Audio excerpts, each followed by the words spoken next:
Hi, I'm William Vokey. Please make a donation to Carnegie's annual fund. Your donations directly support programs like the video you're about to watch. These are difficult times. Help keep alive these voices for ethics. Visit carnegiecouncil.org, click the heading Mark Support. Thanks. Let me just describe the magnitude, and here you will need a little bit of mental arithmetic. It's not hard stuff, but it's very important that we get a feel for the numbers. We start around where we are now, around 435 parts per million of CO2 equivalent. That's the measure of the stock, the concentrations at the moment, 435 parts per million of CO2 equivalent.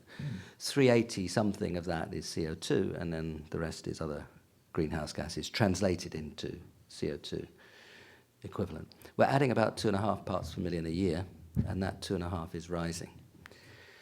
So a century or so of that would, since the 2.5 we're adding a year is rising, averaged over a century, we would be adding, on average, well over 3 parts per million a year.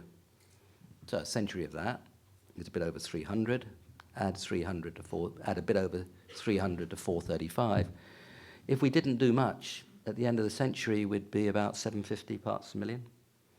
If we stopped it right there, what would the temperature eventually be within a decade or 2 or 3?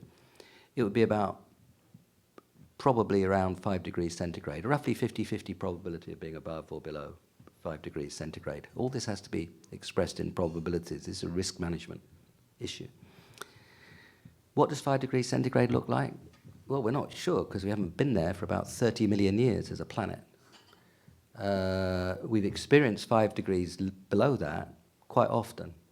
Well, very recently, actually, 10 or 12,000 years ago, the last ice age, when the ice sheets came down roughly to New York and London, natural benchmarks for latitude.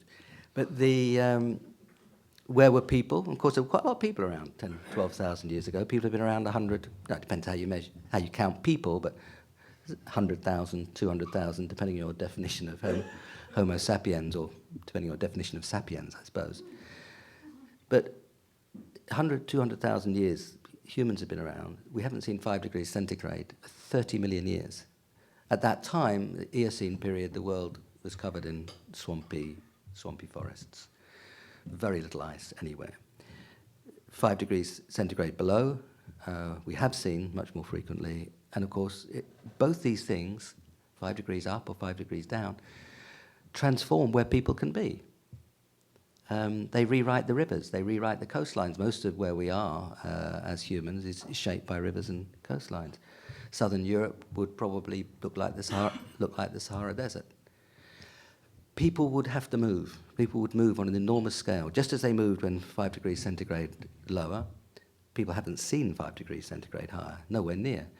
3 degrees centigrade 2 or 3 million years ago. Again, way, way before humans.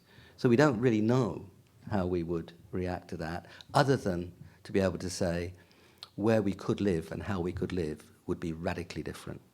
The snows would go off the Himalayas, the big rivers of the world would get rewritten.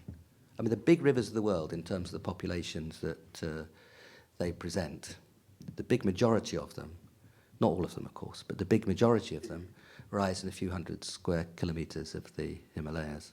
Now, if you just go clockwise round from the Yellow River to the Yangtze, to the Ganges and the Brahmaputra and the Yamuna and the Indus, just go round from.